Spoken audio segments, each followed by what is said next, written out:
उन्हें देखकर अंदाजा लगाना मुश्किल हो जाता है कि उन्होंने ही वो बुमानिया जैसी शरारती गाने को अपनी आवाज़ दी है। साल 2012 में फिल्म गैंग्स ऑफ वासेपुर के इस गाने ने सबके दिल पर राज किया था।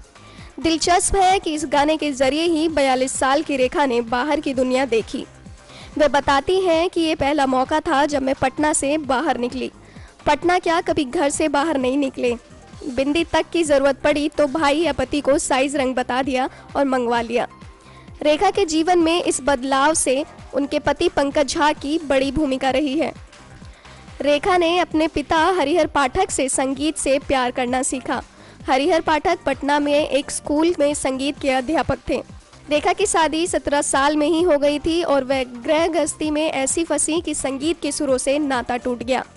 मगर शादी के 18 साल बाद पंकज झा ने उन्हें फिर से संगीत का अभ्यास करने को कहा। थोड़ी हिचकिचाहट के बाद रेखा ने औपचारिक तालीम ली। साथ ही मैथिली भाषी रेखा ने भोजपुरी सीखी। इस बीच पटना में वो वुमानिया के लिए ऑडिशन हुआ। संगीत निर्देशक स्नेहा खनवालकर को रेखा झा की आवाज़ बेहद पसंद आई। रेखा कहती हैं कि मैंने सपने में भी नहीं सोचा था कि कभी ऐसा भी दिन आएगा। भीड़ देखकर ही मेरे हाथ पांव फूल जाते थे। ऐसे में मैंने कैसे गाया, क्या गाया, कैसे मेरा सिलेक्शन हुआ, ये सब सिर्फ एक सपना था। ओ वुमानिया हिट होने के बाद रेखा को बॉलीवुड से 2 ऑफर भी मिले, मगर पति पंकज झा को किडनी संबंधित बीमारी होने के कारण थोड़ी आर्थिक परेशानी हो गई थी, जिसने रेखा दीदी के संगीत करियर को ब्रेक सा लगा दिया। साल 2015 के बाद पति पंकज झा की हालत में सुधार हुई।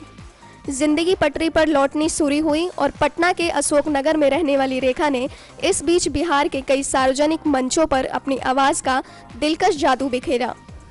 रेखा अब अपने करियर पर फोकस करने के लिए तैयार हैं। इस बार सावन के मौके पर वो मैथिली लोकगीतों को लॉन्च करने की योजना पर काम कर रही हैं। लेकिन इस बीच ये वुमानिया चाहती हैं कि उनके करियर को और रफ्तार मिले। नेक्स्ट 9 न्यूज़ रूम से ममता की रिपोर्ट। सब्सक्राइब करें।